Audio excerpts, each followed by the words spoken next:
দক্ষিণ গাজার খান ইউনিসের নাসের হাসপাতাল এখন পুরো গাজার স্বাস্থ্যসেবার অন্যতম প্রধান ভরসা।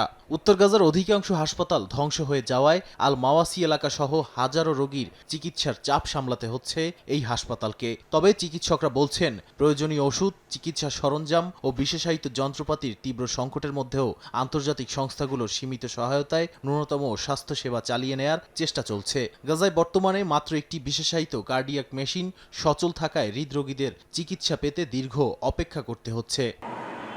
চিকিৎসা সংকট আরও গভীর করেছে চলমান সামরিক অভিযান। হাসপাতালটির দাবি, ইসরায়েলি বাহিনী 2 দফা নাসের হাসপাতালে অভিযান চালিয়েছে। হাসপাতালের চত্বরে আটকে পড়া বহু ফিলিস্তিনিকে হত্যা করে গণকবর দেওয়ার অভিযোগও রয়েছে। পরে উদ্ধারকারী দল মরদেহগুলো উদ্ধার করলেও অনেক পরিবার স্বজনদের মরদেহ শনাক্ত করতেই হিমশিম খেয়েছে। একই সঙ্গে অ্যাম্বুলেন্সে গুলিবর্ষণ, আগুন ও যন্ত্রাংশ ধ্বংসের ঘটনায় আহতদের দ্রুত হাসপাতালে পৌঁছে দেয়া কঠিন হয়ে পড়েছে। গাজার স্বাস্থ্য মন্ত্রণালয়ের তথ্য অনুযায়ী গত অক্টোবরে যুক্তরাষ্ট্রের মধ্যস্থতায় হওয়া সমঝোতা অনুযায়ী প্রায় 21,000 মানুষকে চিকিৎসার জন্য গাজার বাইরে নেয়ার কথা ছিল। এর মধ্যে প্রায় 1/3 ছিলেন জরুরি চিকিৎসা প্রার্থী। কিন্তু এখন পর্যন্ত 7,500-রও কম মানুষ গাজা ছাড়তে পেরেছেন, যা প্রতিশ্রুতির মাত্র 36% বাস্তবায়ন। জরুরি চিকিৎসার অনুমোদন পাওয়া হাজারো রোগী এখন অবরুদ্ধ গাজায় আটকে রয়েছেন, যাদের অনেকেই সময়মতো চিকিৎসা না পেলে প্রাণ হারানোর ঝুঁকিতে রয়েছেন।